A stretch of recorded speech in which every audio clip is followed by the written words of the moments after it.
Hey, what's up, folks? Well, back again for another Fight Card prediction. We're going to be breaking down the Ultimate Fighter finale from TUF 25, the Redemption season, as Michael Johnson faces off against Justin Gaetjhe in the main event. Looking forward to that one. There's some really good matchmaking in this card. Good fight for fighters coming into the organisation, good fighters for up and comers coming up in the organisation. So looking forward to breaking that one down right before UFC 213, which I think I may get out. I might, if I'm feeling froggy about it, I might stay up and make them after this. I've still got a few fights that I should maybe look into a little bit more. So if I don't get them out quick, it's because I'm doing a little bit of tape and seeing if I can see anything to maybe change the picks I already have. Just a huge heartfelt thank you to everybody who reached out. My little girl finally got here last Friday after a long, brutal labour, which was about 18 to 20 hours, if I remember right. She finally got here, my little girl. I named her Cara. So, yeah, she got here over the moon, smitten with her, love her to pieces already. Best day of my life without a shadow of a doubt. So thank you to everybody who reached out to say thank you and pass on the well wishes. Really, it's appreciated and it's noted in there from you guys. And just apologies to anybody who tried to reach out on YouTube and family comes first. So obviously I had to deal with that before I could get in touch with anybody here. So hope nobody takes that to heart, and hopefully I can get back on the track of responding to everybody on here. So let's get started in this card. But again, thank you so much. I really do appreciate it. Starting off in the women's strawweight division, we have Tecia Torres against Juliana Lima. Tecia Torres all the way in this one, even though I will say I think in the future, in the next few fights, I might start fading Tecia Torres and possibly picking against her. Simple reason is she's not American top team anymore, as far as I know. I know she's moved to Colorado to work with her wife, Raquel Pennington, so she's training out there now. So it's hard. I mean, leaving probably the best gym there is in MMA at the minute, and ATT, you're going to be missing out on a lot of that. You're going to be losing stuff off that. I firmly believe that, like training partners, which Tecia Torres had, but maybe there was too many fighting in that strawweight division with Ansarov and Gaetjhe, so on and so on. Juliana Lima, she's tough, she's in your face, she's hard to put away. Doesn't really shine out in any area except for her toughness and perseverance. But she beats girls like JJ Aldridge and Eric Almeida, fighters she should beat. But once you get that step up to your Carla Esparza, Joanna and Jacek, then she struggles. And I think that Tecia Torres, albeit not being the best fighter in the strawweight division, she's very tough. Her skills are very refined. She's very fast. She's very technical. Doesn't have big power or anything, but she does have technique, and she has that speed which lasts throughout the fight. She has wrestling in there. Whether she decides to take Lima down, I don't think that's a possibility, because Lima's a big girl for that division. Torres, I've met her, she's a really small woman.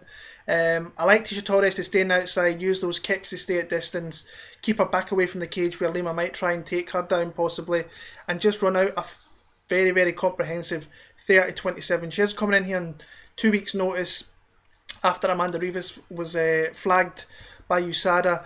But I like her in this one to just pick and prod and just work her way around the cage and win a 30-27 decision. Featherweight division, Gray Maynard's against Teruto Ishihara. Ooh, Gray Maynard still fighting. It's kind of sends a shiver up the back every time I think of that or say that. The guy really shouldn't be fighting. And I think this is a matchup for Teruto Ishihara, especially after he's lost to Artem Lobov, to really get back on track. Get a name on your resume in Gray Maynard. It might not be as big a name as it was if you beat him 3-4 years ago, but it's still a good name to have on that resume.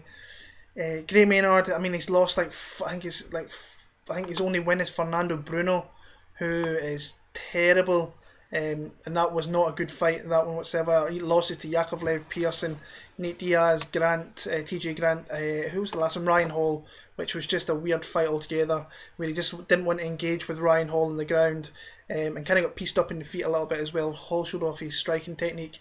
Ishihara, as I mentioned, coming off that loss to Artem Lobov. The thing with Teruto is that he cannot fight in the back foot. That's clear as day. Saying that, in the Juliana Rosa fight, Rosa was coming forward and he caught him with a very clean left hand, put him down and followed up with ground and pound for the finish. But he needs to stand his ground and he needs to come forward. We've seen that in the fight with with Juliana Rosa, with Horacio Gutierrez, if he comes forward and lands that big left hand, he will put you to sleep, and he's did that before. I think with Lobov, is probably the best he's looked in the UFC.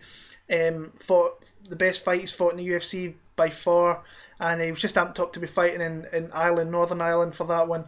And Teruto, I just think he kind of got overwhelmed a little bit, and Lobov ran away with the win there. I like Ishihara in this one. Gray Maynard's chin's not there, and Ishihara has big power, and he varies his strikes up really well.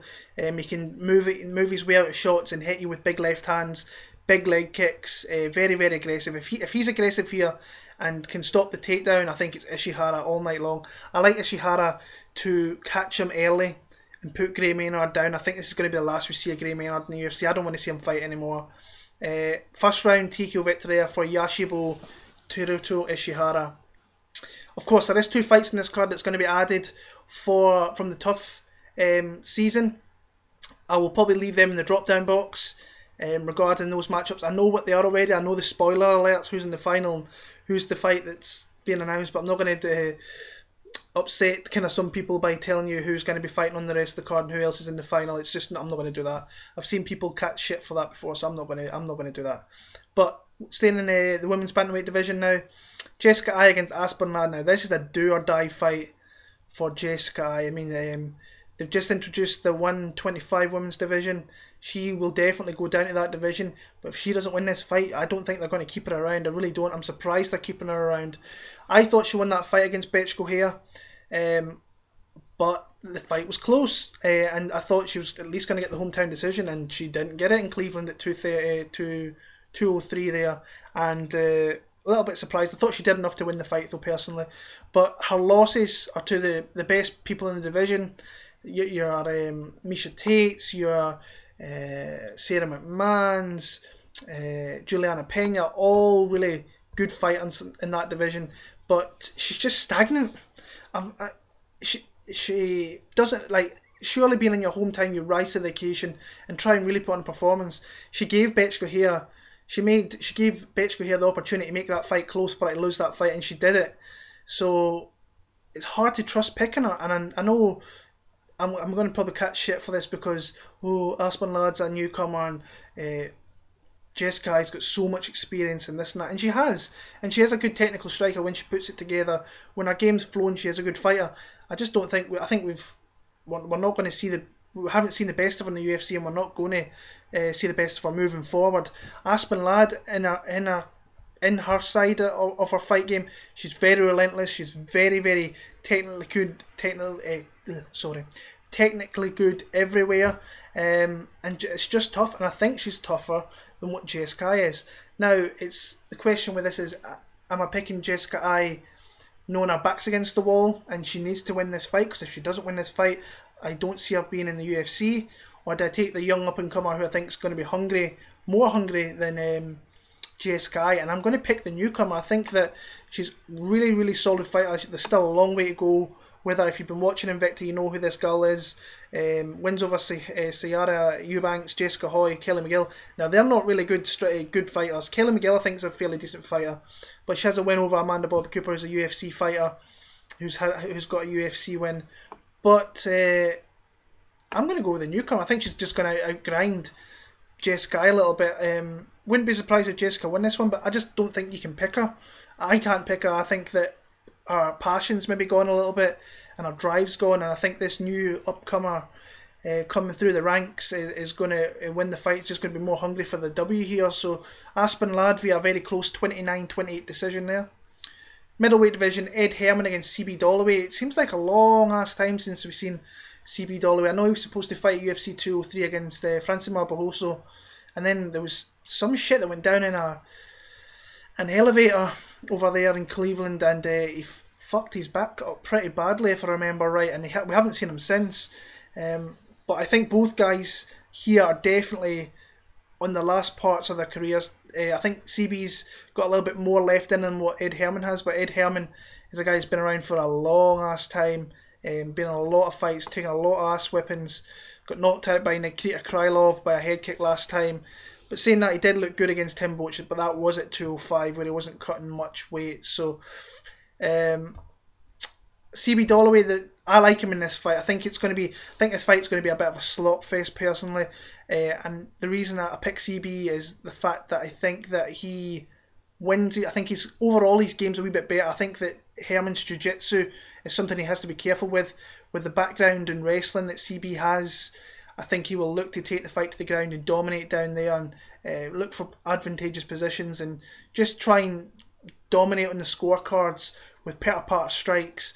On the feet, I see CB just being a little bit quicker and just being a little bit more thoughtful with his shots and mixing it up a little bit more. But I like CB Dolloway to kind of mix everything up a little bit and win via decision. Not a fight I'm over looking forward to. Two guys kind of declining a little bit in their career. CB Dolloway via probably another 29-28 decision in that one there. Women's strawweight division, we've got Angela Hill against Ashley Yoder. This is a good fight for Angela Hill to try and get herself a UFC win in there again. So, I think a striking's going to be too crisp. I think Yoder's going to want to try and put this fight on the ground like she did in the Justin Gaetjhe fight, but Gaetjhe being very strong and very relentless to not settle for being in bad positions helped turn that one. I just think Angela Hill's going to be too fast on the feet and just get in and out very, very quickly. And I don't think Yoder's going to have the opportunity to put Hill against the cage to look for those takedowns. And if it gets to the ground, she's got a big advantage in my opinion. But I just like Angela Hill. She's tough. She's very fast. Her hands are quite fast for the division.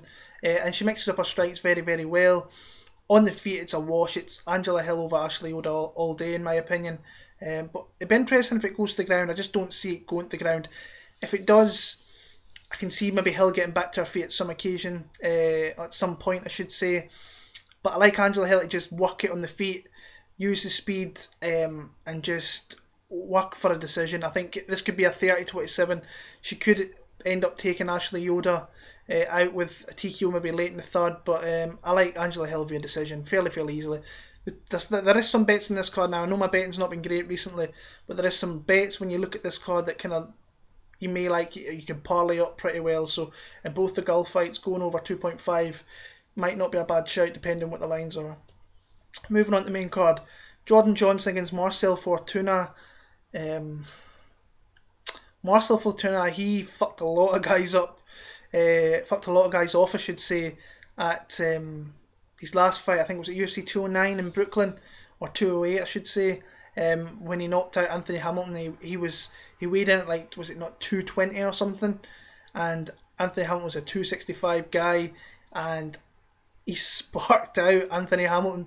And some people I know were big on Anthony Hamilton. I had a bet with Anthony Hamilton, and all I could do was laugh, because this is the guy who's coming up and is knocking out a true heavyweight, not with obviously the best chin you're ever going to see, and he's a jiu-jitsu guy as well, so that was funny. I must admit I did lose money, which sucked ass, but still, as I say, he's a jiu-jitsu guy. His striking's not great, his head movement's not great, his footwork's not great, his hand speed's not really great, but he's solid. That's as much as I can say about Marcel Fortuna. Jordan Johnson is a guy I really like for the simple reason he's got that relentless grappling, relentless wrestling, very, very heavy, will go hard 15 minutes, will find subs late on. I know he caught rear naked chokes late in third rounds before, and I just think this guy's going to be, I think when the odds come out, he'll be pretty heavy favourite, but hopefully he's not, for the simple fact that DraftKings, this guy's going to be a lock on DraftKings in my opinion, because he's very good at defending submission attempts. Now he's probably facing his best guy, maybe Marcel Fortuna, for that here, but I like Jordan Johnson to rinse, repeat takedowns, put him against the cage and just grind. 30-27 all over the board. I can see takedowns, advancing position. This is the guy I'm going to be probably going quite heavy in DraftKings. 30-27 Jordan Johnson. Brad Tavares against Elias Theodorou's up next. Close fight. I've been going back and forward. Elias Theodorou is your ultimate kind of point fighter. That's his game pretty much. He's a solid middleweight without a shadow of a doubt. Big guy. I met him in Belfast last year. Big unit of a guy, but definition of a point fighter in my opinion. Very tough. I don't think he shines in any particular area, for the simple fact that he does know how to win fights, going to decision, doing enough to win a decision, and coming off a very close win over Cesar Mutante Ferreira. But he's got a really solid opponent here in Brad Tavares, who's a guy we haven't really seen much from him the last year. I think he's been off ever since that knockout to what's his name, Robert Whittaker. We've not really seen his face too much. We've seen him last time about 9 months ago in a very close split decision win over Kau Magalhães. That's probably back in September time, if I remember. Another solid fight. I think he has more power than what Elias Theodorou has.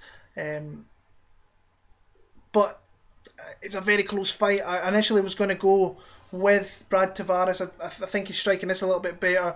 I think that power stays with him throughout the fight. But I think Elias Theodorou all around has got that better kind of all around game where he might mix it up. He might get some strikes off, and I think I can see him getting takedowns. But I do see this fight being very close.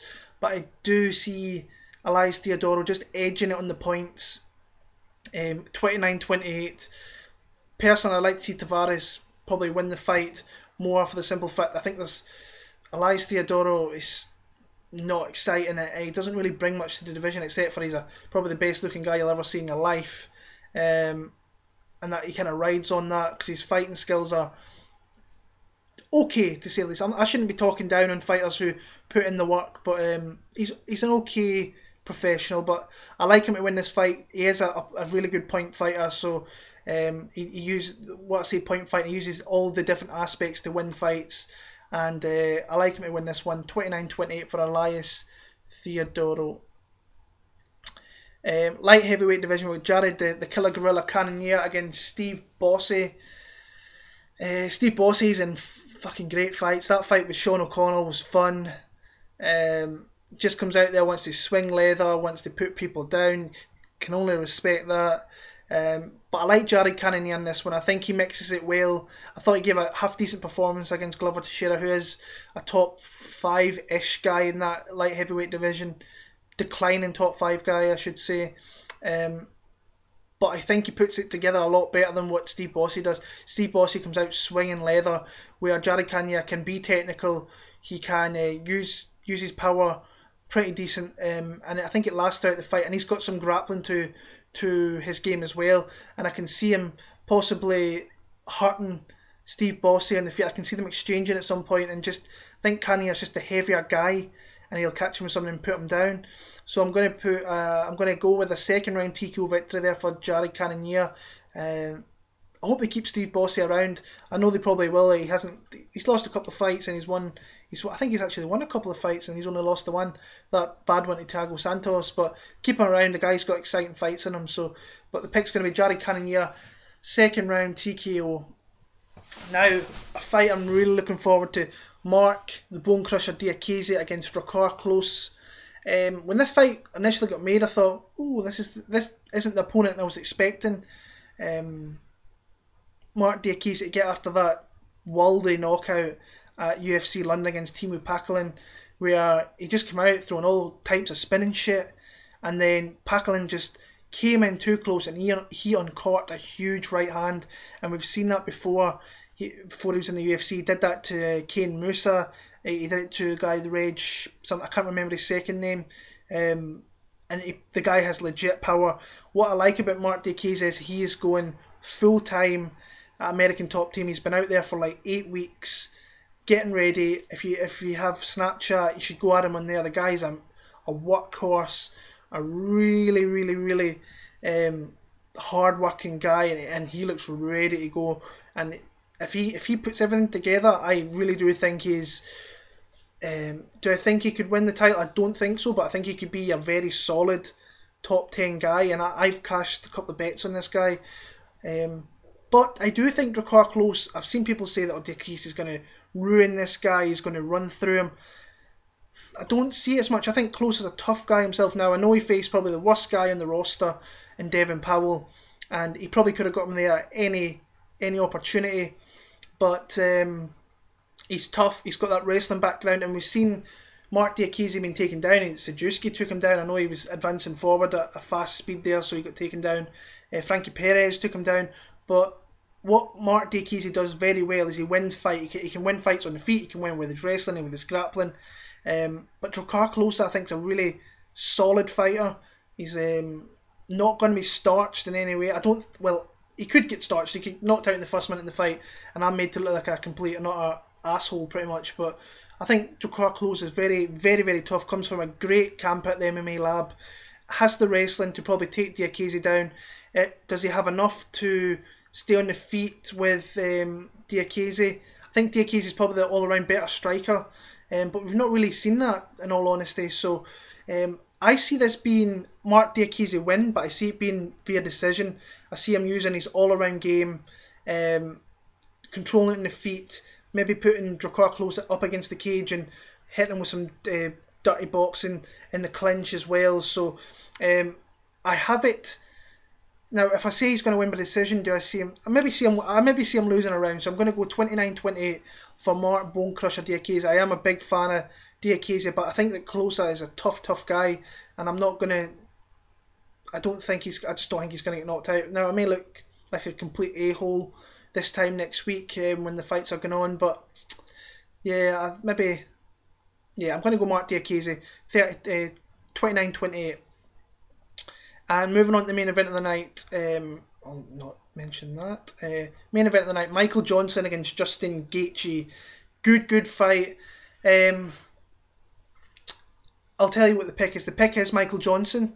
Initially, for the last 2 or 3 weeks, I don't know why I was siding with Justin Gaetjhe. Now, I did watch the fights, and sometimes I watch fights and I don't evaluate them overly that high, and I remember things. But when I get closer to putting these videos out, I go back and watch some of the fights, and then that's when I kind of lock down on my picks. Did that today and changed my pick to Michael Johnson. Justin Gaetjhe is so fun to watch. I mean, from all the way back when he made his World Series of Fight debut against GZ Cavalcante and Brian Cobb, the guy's just all action, in your face, coming forward. The guy's a wrestler. He's got a wrestling background. He was an NCAA, I think, champion, or an all-state champion out of Arizona. But you very rarely see his grappling. He's a very aggressive fighter. And how is that going to... I mean, all due respect to his opponents, he's been fighting guys much lower down the totem pole and losing rounds to those guys. Brian Cobb took the first round off him before he started unleashing leg kicks on him. And there is other instances in that as well. I do love watching Justin Gaetjhe fight, but I think this fight is tailor-made. This fight's either going to go... Justin Gaethje's going to come out and he's going to, I think, overwhelm him and catch him with something, and once he starts to fade, he'll take him out. Or Michael Johnson's going to catch him really early with that aggressive style. It kind of reminds me of the Dustin Poirier fight. I think Poirier came out very, very quick, and Michael Johnson's fast speed, fast hands just fucking overwhelmed Dustin Poirier and put him down. I see that happening in this fight, but I also see Justin Gaethje taking it late into the fight and maybe just wearing him out with shots, but his defense lacks big time. And you're facing a guy who's been in there with some of the best guys in the division, your Tony Ferguson's, your Nate Diaz, so on and so on.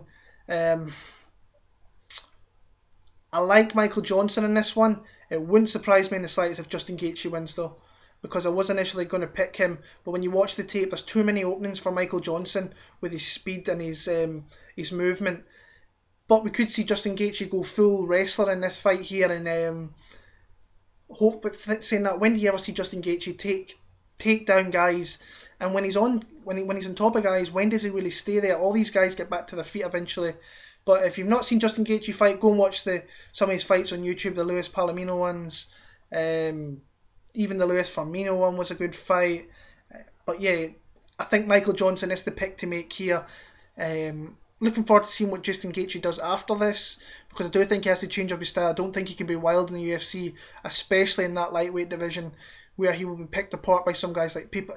I imagine him against people like Joe Duffy. Him against Anthony Pettis would be a good fight. Yeah, but the pick's going to be Michael Johnson here. I think Justin Gaethje is going to get too aggressive, come forward. And one other thing I'll say this. we had a book open here in the UFC, a betting line, and Michael Johnson was a plus 175 favourite. Now, if I wasn't in and out the hospital, I would have been on that very, very quickly, because that line is absolutely fucking absurd. Should never be that. It should maybe be flipped the other way, in my opinion. Pick's going to be Michael Johnson. I think he's going to catch him fairly similar to the Dustin Poirier fight and put him to sleep. I'm going to go a first round knockout by Michael Johnson in that one. So yeah, that's my picks for the Ultimate Fighter finale. Shout out to all you guys who support me week in and week out. Shout out to the Daily Fantasy MMA guys. Brett, shout out to Sunsu, who sent me a beautiful package over from a little girl from America, which is greatly appreciated. I am going more with DraftKings now. I'm putting a lot of time into research and game theory and stuff like that. I'm still not great, but I am getting there. Hopefully I'll get to a decent level where I'll start winning some big money again. But you can follow me at Twitter on Will Martin MMA. You can follow all my bets on Capertech and Bet MMA Tips at Will Martin MMA. And I will have the UFC 213 picks out. I might do it tonight. I very much doubt it though, or they will be out in the next day or two, because it is only Friday, so I've still got another few days to get that out. So yeah, keep your eyes out on that. Please like, comment, subscribe, leave your picks below, and I'll promise you I'll get back to you as soon as I can. Take care, thank you once again, and enjoy the fights when they come around next week.